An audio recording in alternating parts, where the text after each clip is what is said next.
Boa noite, bom dia, boa tarde. Me ajeitando aqui na cadeira. Pessoal, o título desse vídeo, dessa mini conferência, se chama Bíblia Sagrada, Fatos ou Símbolos. Eu fiz um esqueletozinho aqui, tipo um roteiro de como vai ser o vídeo, e pretendo que o vídeo não seja muito longo, né? Você espectadora, você espectador, o que é que você vai encontrar nesse vídeo, nessa mini conferência?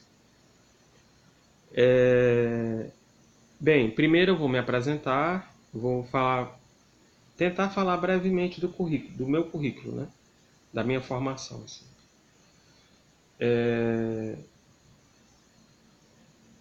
Eu sou graduado em Letras pela UFC, cursei 14 créditos de mestrado em Literatura Brasileira e cursei algumas disciplinas, matricular na modalidade como aluno especial do bacharelado em Ciências Sociais da UFC, algumas disciplinas mais diretamente relacionadas com o campo da religião, como Antropologia da Religião 1, tópicos especiais Antropologia 3, Religiões Contemporâneas, e outras que de maneira oblíqua contemplavam o universo das religiões, como tópicos especiais em Antropologia 2, Diários Etnográficos, um pouco da sociologia urbana, subjetividade e sociedade, e até a disciplina que eu fiz como ouvinte, às quartas-feiras, de antropologia da imagem, também o professor às vezes trabalhava o universo das religiões, a disciplina de antropologia da imagem, embora o foco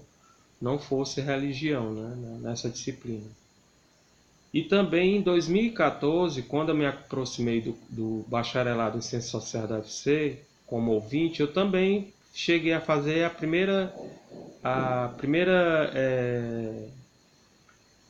não me matriculei, eu fui ouvinte também da Antropologia 1, só que com outro professor, foi com o professor Marcelo Tavares Natividade, que é um professor que se dedica, ele é uma autoridade em igrejas inclusivas no Brasil, que são aquelas igrejas que aceitam homossexuais, né, e lésbicas no corpo eclesiástico, né, e travestis e trans. Ele se dedica a pesquisar isso. E também, quando eu fiz já matriculado mesmo, oficialmente, como aluno especial, já na antropologia da religião 1 e tópicos especiais em religiões contemporâneas 3, todas as duas foi ministrada pelo professor doutor Antônio Jorge Lopes Paulino. Bom, essa é a minha apresentação acadêmica no assunto. Eu não sou uma autoridade em teologia, porque eu não tenho formação em teologia, e nem sou uma autoridade em ciência da religião, porque eu não tenho um pós-doutorado em ciência da religião. Né? Para tanto, eu teria que ter feito um pós-doutorado, de preferência na Alemanha, como que é o que indica a maior autoridade em ciência da religião no Brasil, que é o professor doutor Frank Uzarski, que é um dos conselheiros, um dos pareceristas do periódico de estudos da religião chamado Rever Estudos da Religião. Não me lembro agora qual é a universidade que esse periódico é ligado. Não sei se é a USP, não sei se é a Unicamp ou a UFRJ. É uma dessas três, Universidade Federal. E então, para eu ser considerado uma autoridade, né, em ciência da religião, eu teria que ter feito no mínimo um pós-doutorado, né? E a minha formação em ciência da religião é muito inicial ainda. Foram, assim, acadêmica mesmo, basicamente essas duas, né? Antropologia da Religião 1 e tópicos especiais Antropologia da Religião 3. Aliás, tópicos especiais da Antropologia 3, Religiões Contemporâneas. Basicamente foi essa a minha formação.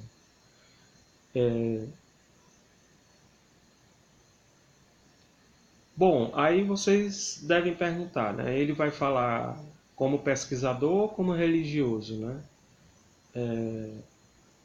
de que lugar de fala eu vou falar nessa mini conferência, nessa aula.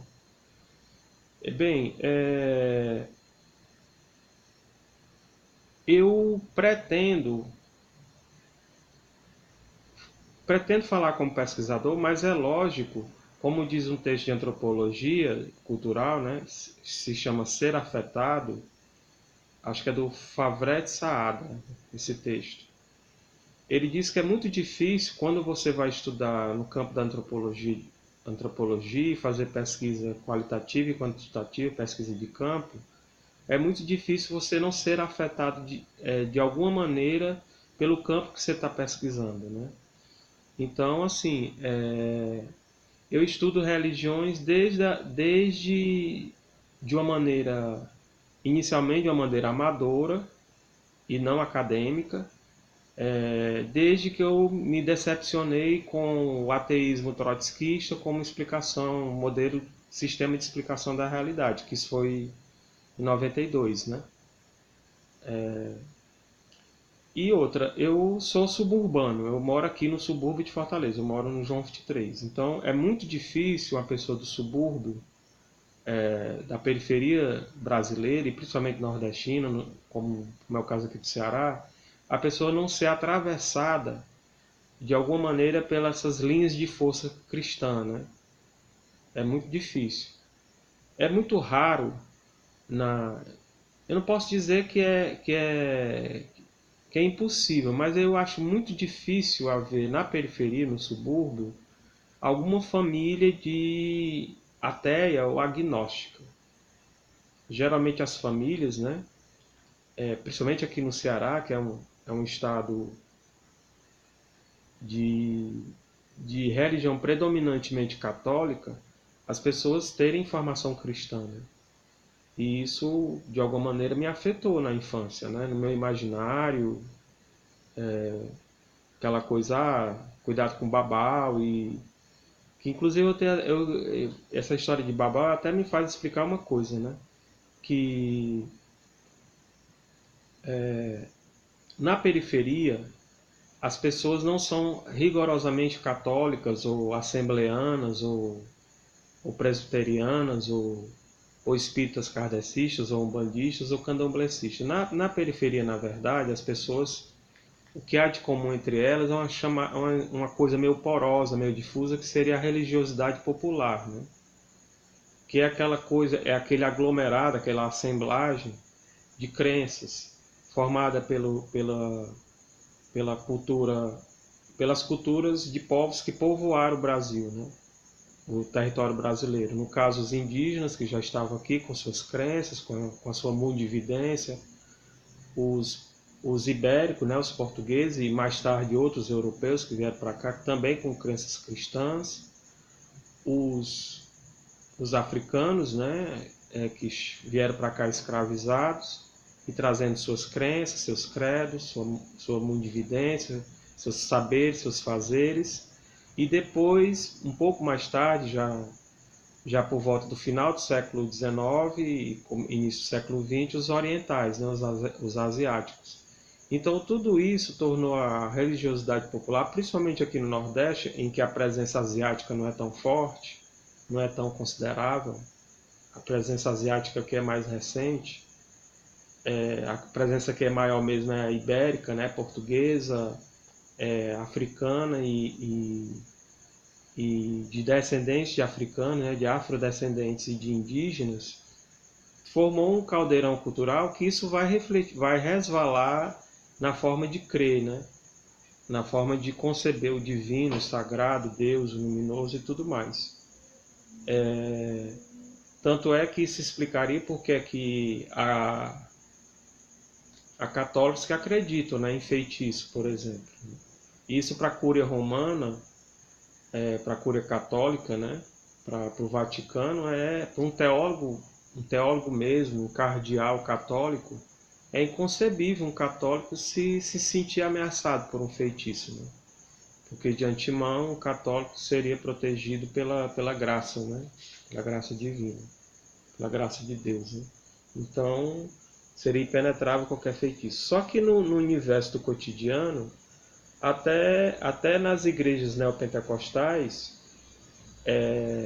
essa coisa meio porosa da penetração afrodescendente, do imaginário afrodescendente religioso dentro das religiões neopentecostais, isso se faz claro, né? Que as pessoas neopentecostais, elas se apropriam de elementos afro-brasileiros, só que os negando, né? Então isso mostra esse caldeirão cultural, né? Que alguns antigamente chamavam de sincretismo, de sincretização, e que hoje em dia, com o antropólogo Nestor Garcia Ganklin, se chama mais de hibridação, né? As hibridações culturais, né? Os hibridismos e tudo mais, as misturas, as mesclas, as interconexões, os intercâmbios, as interdependências.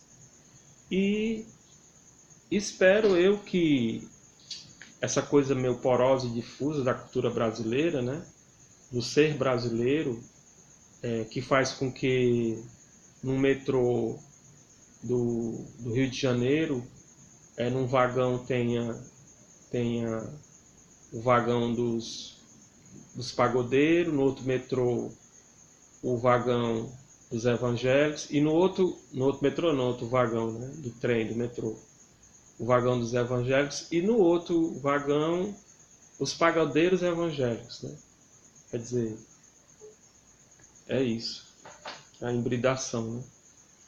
Bem, vamos continuar aqui o esqueleto do roteiro, né? Então é isso, gente. Então eu usei todo esse preâmbulo só para explicar, né? Que mas acabei não me posicionando, né? Você deve estar pensando, sim, mas qual é a tua religião mesmo? Tu é cristão?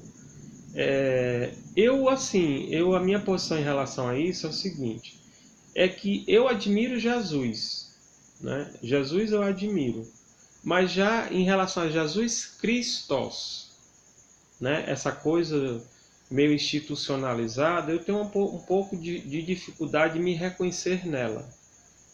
Essa coisa da instituição, né? Em Jesus eu me reconheço, em Jesus Christos, essa coisa mais associada ao Vaticano, e um pouco mais tarde às igrejas reformadas tradicionais, eu tenho uma certa dificuldade de me sentir contemplado nisso, né? Eu me vejo muito mais contemplado no, no aspecto místico do cristianismo e não institucional. Eu me vejo muito mais contemplado em São João da Cruz e Santa Teresa de Ávila, em alguns poemas de São Francisco de Assis, ou até mesmo em algumas passagens, né, do Sermão da Montanha, do que propriamente em Joseph Ratzinger, né? O ex-papa Joseph Ratzinger. É isso. Acho que deu para ficar mais ou menos claro, né? Vamos lá.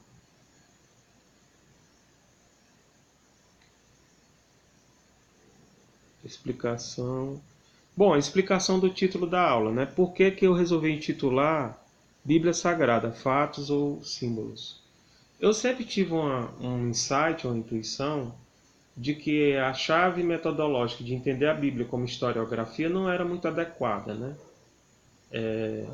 Eu sempre, até por minha formação em letras, e mesmo antes disso, antes mesmo de fazer a faculdade, eu li a Bíblia, tinha interesse, né? Eu gosto muito de ler desde criança, desde que aprendi a dominar o código da língua, né? Eu gosto de ler tudo.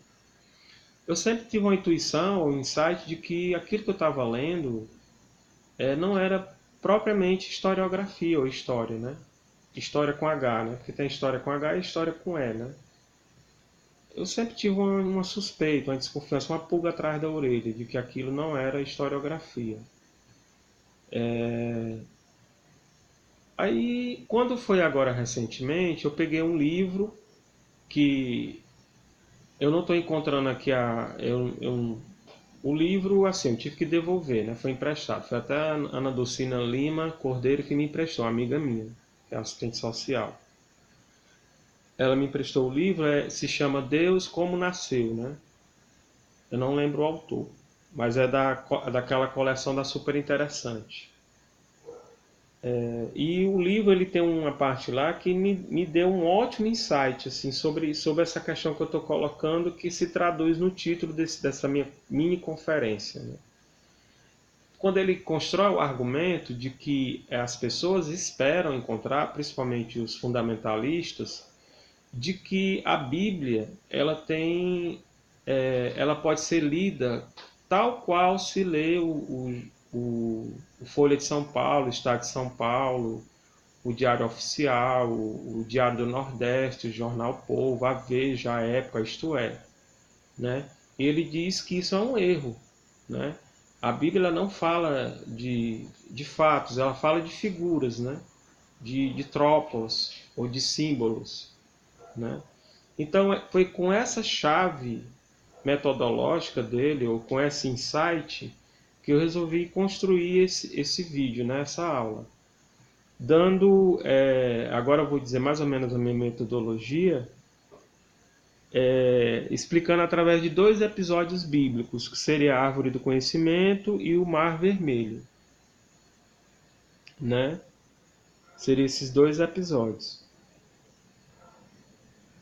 E aí eu anotei aqui, fazer a filologia e etimologia do vocábulo fato versus símbolo. Vamos lá, vamos tentar, né? Bom, como é que eu entendo essa coisa, né? Bem, gente, eu vou tentar fazer essa coisa não ficar muito empolada, né? Muito chata. Tentar tornar mais acessível. O que é fato? O presidente Jair Messias Bolsonaro foi eleito em outubro de 2018 e se empossou no cargo de presidente em janeiro de 2019. Isso é fato. Por que isso é fato? Porque há fontes historiográficas e jornalísticas que dão conta desse fato, né? Isso foi matéria do Jornal da Globo, isso foi matéria do Jornal Nacional, isso foi matéria do Jornal Hoje, isso foi matéria do Folha de São Paulo, do Estado de São Paulo, do Diário do Nordeste, do Jornal Povo, da Folha da Tarde na Bahia e por aí vai, né? E todo mundo assistiu a transmissão pela televisão. Então isso é fato. Isso é do campo do ordinário, né? Isso é do campo do cotidiano, isso é do campo do fatual, né? Então é uma coisa que ninguém pode se furtar isso. O Jair Messias Bolsonaro, a partir de janeiro desse ano de 2019, ele é o presidente do Brasil. Isso é fato. Agora já, por exemplo, outra parte da metodologia é que eu vou me utilizar do dicionário bíblico, né? Aí agora eu vou dar os 2 exemplos. Tentar trabalhar em cima dos 2 exemplos. O episódio da Árvore do Conhecimento e depois, em seguida, o episódio do Mar Vermelho.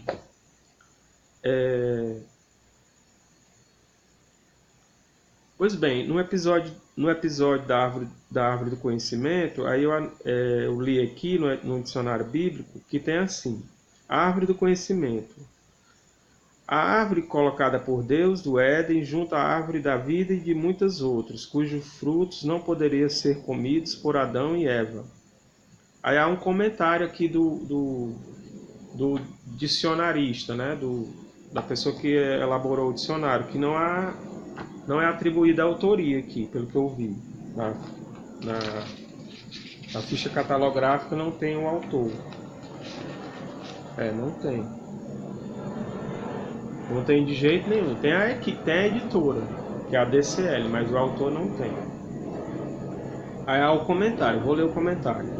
Muito embora houvesse a proibição de Deus para que Adão e Eva não comessem os frutos daquela árvore, a ordem não foi cumprida, culminando com a expulsão dos dois do paraíso.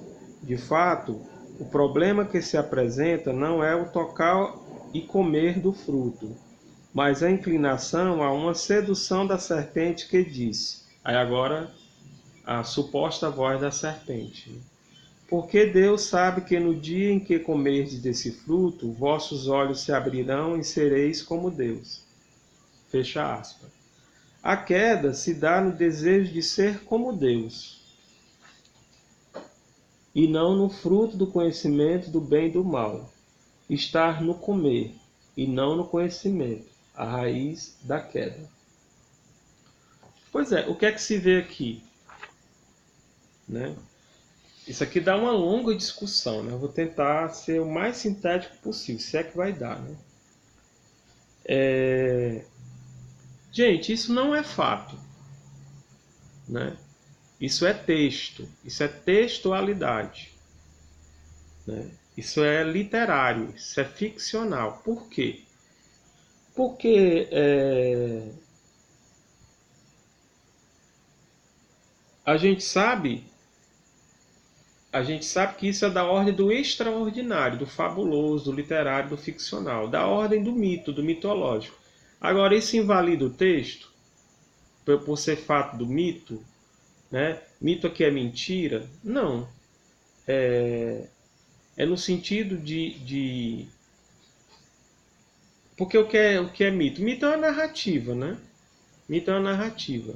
E geralmente a mitologia, ou mito, ela é uma narrativa que tem um fundo explicativo para alguma coisa que a humanidade naquele momento não consegue explicar, né?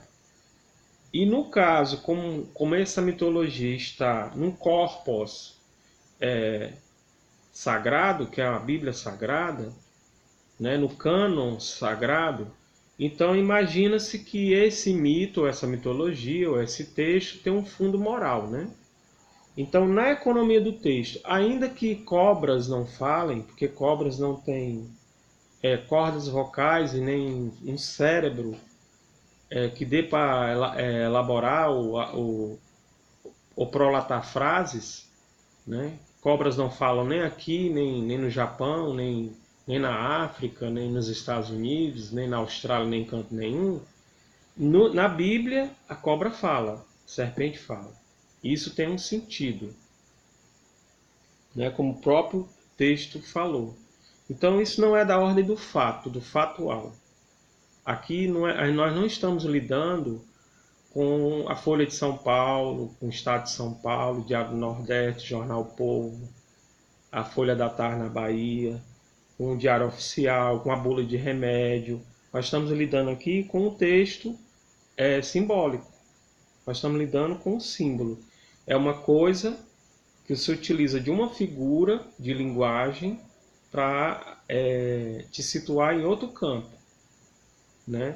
E eu poderia até dizer, né, que a função de linguagem aqui, enquanto que no enunciado presidente Jair Messias Bolsonaro foi eleito em outubro de 2018 e empossado em janeiro de 2012, esse enunciado tem como função da linguagem uma função referencial, né, porque está baseado em fatos concretos. Aqui a função da linguagem seria uma função poética, creio eu, né? Já que a minha chave de leitura é a chave literária, né? Chave literária. Então é isso, no caso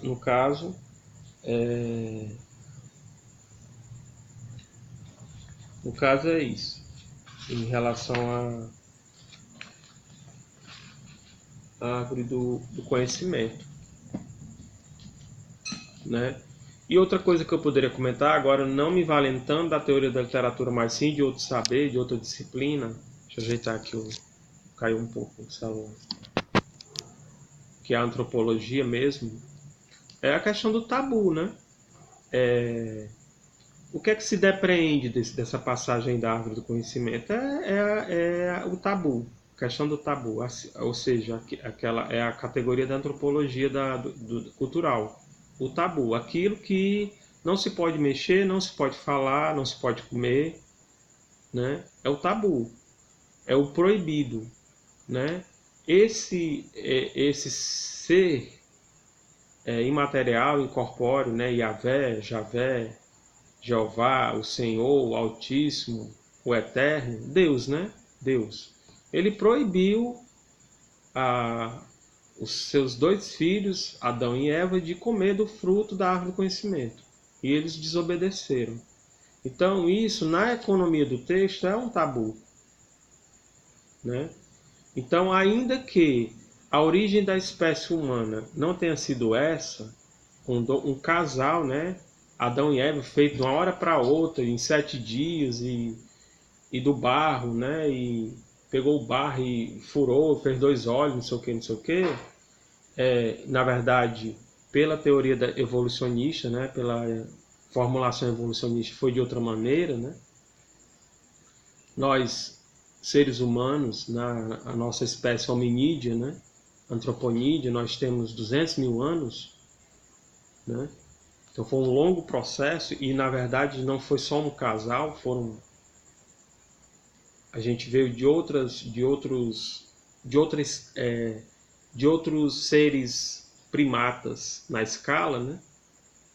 Então, assim, ainda que isso acabaria anulando o texto bíblico ou deslegitimando o texto bíblico por não mostrar a realidade dos fatos, porque isso é fato, né?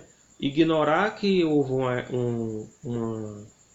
uma seleção natural das espécies, como diz Charles Darwin, isso é analfabetismo científico. Negar isso, né? Negar desde o Australopithecus, que foi o primeiro que ficou bípede, né, em pé, até nós, Homo sapiens sapiens, os bichões, né, o suprassumo da cadeia alimentar, é um analfabetismo científico.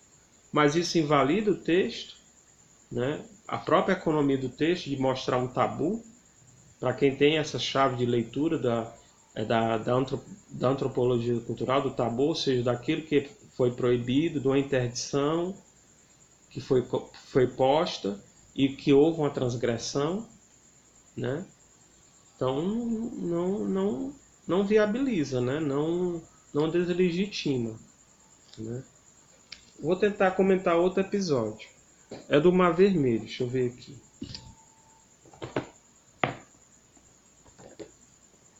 Tá aqui. Engraçado que eu desmarquei e abri e foi bem em cima.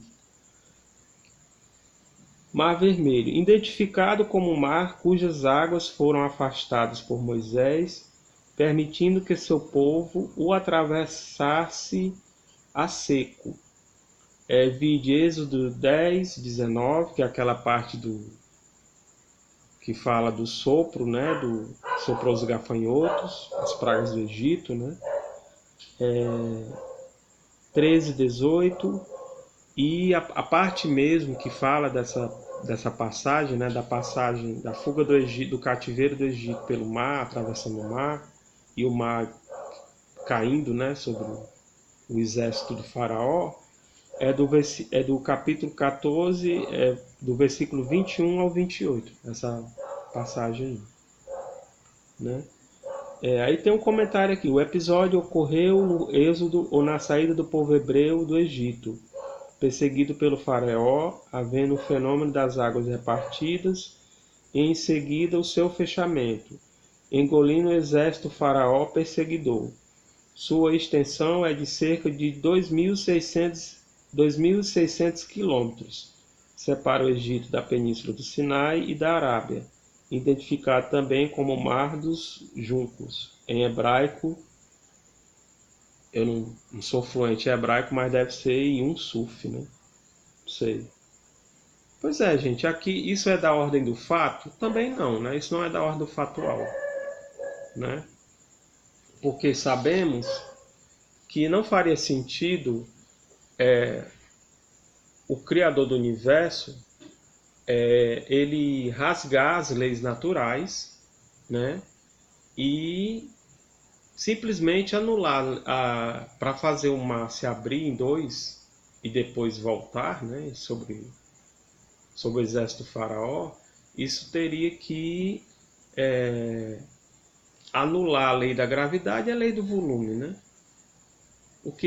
E se Deus começa a fazer isso, anular a lei da gravidade e a lei do volume, ou em outra passagem, né, quando Moisés pede o Rio Jordão para, como se fosse um videotape, né, faz assim, vrum, e para.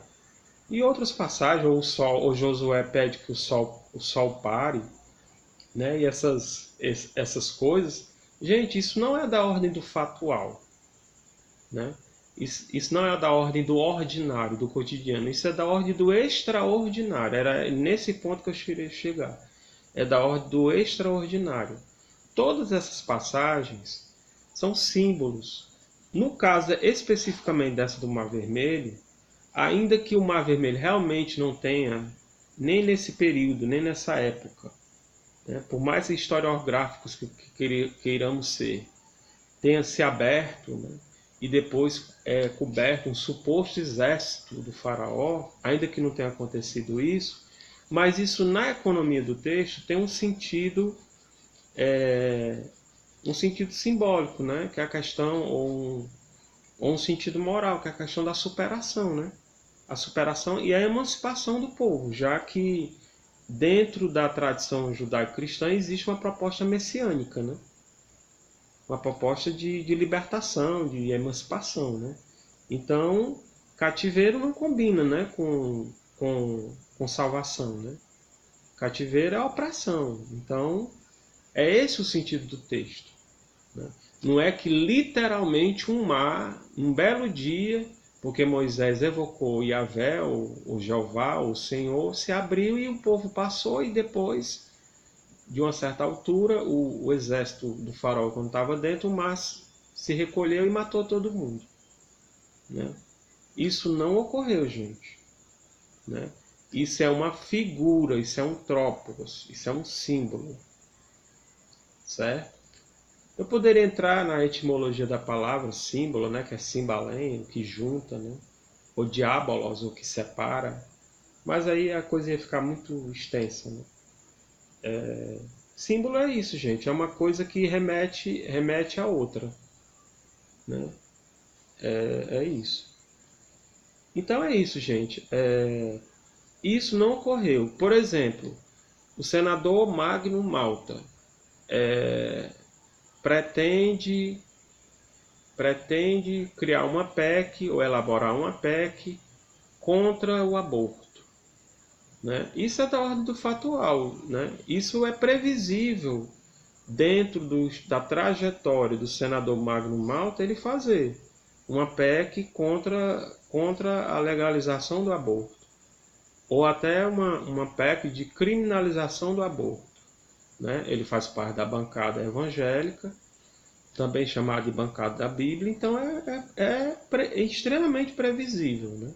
Ainda que não tenha tido essa notícia, caso essa notícia ocorra e o autor desse projeto seja o senador Magno Malta, isso faz parte do fatual. Isso, na mesma, acho que uns 10 segundos depois sairia na TV Senado, o que comprovaria que isso é fatual, né? Já isso daqui, o Mar Vermelho, ninguém comprovou nada, né? Não houve nenhum registro histórico, só há um registro bíblico, não há registro histórico disso. Até esse comentário aqui que ele falou, né, de 2.600 quilômetros e separa o Egito da Península do Sinai, da Arábia, não sei o que, não sei o que, não sei o que. Ele se utiliza de um conhecimento geográfico, talvez, para tentar legitimar a passagem como verdadeira, como verídica, ou como verídica, etc, etc, mas ela não é verídica. Ela é talvez verossímil. Verídica é uma coisa, verossímil é outra, né? Verossimilhança é aquilo que sugere, que tem aparência de verdade, né? Na verdade, aqui encerra um tipo de verdade, a verdade da emancipação do povo hebreu, que era um povo oprimido. É essa a verdade. Essa passagem do texto do Antigo Testamento é uma passagem que sugere a emancipação, É isso, gente. A chave é essa, é a emancipação. Não é que literalmente. É esse o meu problema com alguns neopentecostais, né? Que querem ler as coisas literalmente. Mas eles têm todo o direito, né? Todo mundo tem o direito de ser o que bem entender ser. Deixa eu ver mais o que poderia comentar. Bom, agora eu vou dar algumas indicações bibliográficas. Primeiro, o dicionário bíblico, né? Esse aqui que eu estou mostrando. Fixar bem a imagem. Ele não tem o nome do dicionarista, é da DCL, Difusão Cultural do Livro. Pelo que eu vi, é um dicionário de confissão evangélica, não é um dicionário bíblico de confissão católica, é de confissão evangélica. A outra indicação que eu tenho é a Bíblia de Jerusalém, que é essa aqui, tá meio estrupiadazinha, porque eu uso muito, né, para meus estudos. Tá muito riscada. E aqui, atualmente em Fortaleza, né, aqui no Ceará, a gente está tendo uma estação chuvosa muito forte, então mofa às vezes. Então, tá bem estrupiadazinha, mas tá aqui. Tem até o símbolo, ó. Aqui, ó, Bíblia Jerusalém. É uma Bíblia, é uma tradução da Bíblia de confissão católica muito criteriosa, né? A outra Bíblia que eu tenho, essa aqui, que é a Bíblia de Estudo Desafios de Todo Homem, né? Essa Bíblia, ela foi presente de uma amiga minha, que é da Assembleia de Deus, que é a Rosângela Oliveira, do Nascimento. E curiosamente, né, o que eu tenho para dizer sobre esse presente, porque foi um presente dela, né, ela que me deu. Ela me deu esse presente no dia do meu aniversário, né? Não foi ela que deu essa Bíblia especificamente. Ela perguntou: "Ah, tu quer algum presente?" E a gente estava dentro da casa da Bíblia, né? Que ela foi visitar, eu fui com ela. Aí eu disse assim: "Rapaz, eu queria uma Bíblia. Tu pode me dar uma Bíblia?" Uma Bíblia de estudo, porque Bíblia de estudo geralmente é mais cara, né? É diferente dessas Bíblias mais simples, mais simplificadas. Posso. Escolha aí qual. Ela até quis indicar alguns, mas aí eu olhei assim, aí me chamou a atenção essa, né? Bíblia de Estudo Desafios de Todo Homem. Aí eu fiquei pensando assim, interessante, uma Bíblia que deve mostrar, pelo que eu vi, aí eu folhei um pouco, ou fiz um skim, como se diz em linguística textual, né? Fiz uma varredura assim. Aí pelo que eu entendi, era uma Bíblia para os homens, né? Uma Bíblia para o que se entende como homem, né? Uma Bíblia masculina. Aí eu fiquei interessado, deve ser interessante ver como é que o. E sim, essa Bíblia é de confissão evangélica, para deixar claro. Deve ser interessante, né? Saber como é que os evangélicos criam um produto editorial para o universo masculino, né? Quais são as representações de masculinidade dos evangélicos, né? E isso embalado num produto bíblico, né? Ou na própria Bíblia, no cânon bíblico. Como é que isso vem embalado? Aí eu fiquei muito interessado, porque eu me interesso pelo universo da sexualidade, ou das sexualidades, né, no plural, então eu resolvi pegar. Né? E é muito boa, muito interessante. Outra dica de leitura que eu dou é esse livro aqui, Satã, uma biografia. É do professor Henry Ansgar Kelly, é um cara, é um professor do Departamento de Literatura Inglesa da Universidade da Califórnia. Como essa edição aqui é a edição de 2008 e ele é muito erudito, provavelmente quando esse livro foi lançado, esse homem já devia ser um homem idoso, né? E como é 2008, tá com mais de 10 anos, talvez esse homem já tenha falecido ou desencarnado, né? Dependendo da sua perspectiva teológica, né? Mas é um livro muito bom. Eu vou até ler.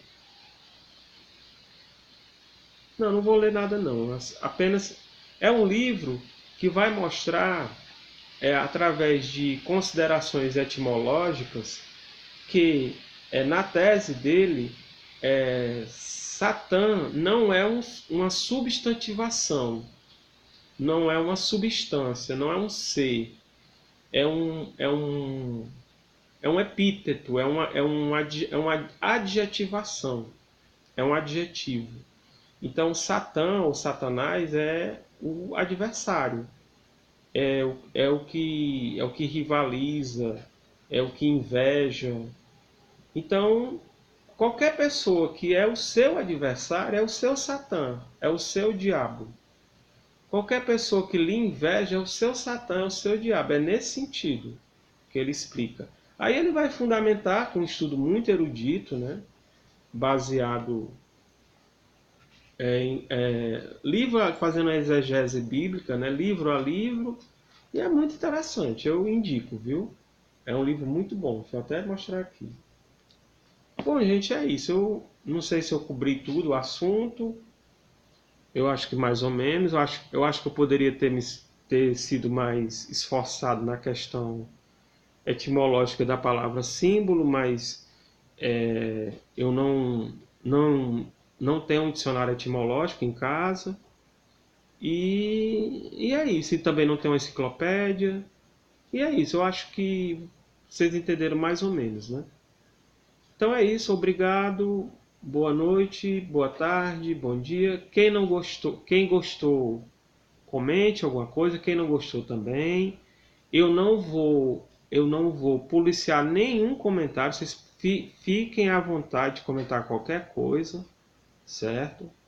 Eu serei, assim como eu acho que demonstrei ser extremamente respeitoso no vídeo, eu só peço que sejam respeitosos comigo. Mas também, se não quiserem ser respeitosos, fiquem à vontade. Eu sou uma pessoa libertária. Eu não gosto do termo democrático, né? Porque a democracia tem também o seu caráter totalitário. E Deus abençoe a todos.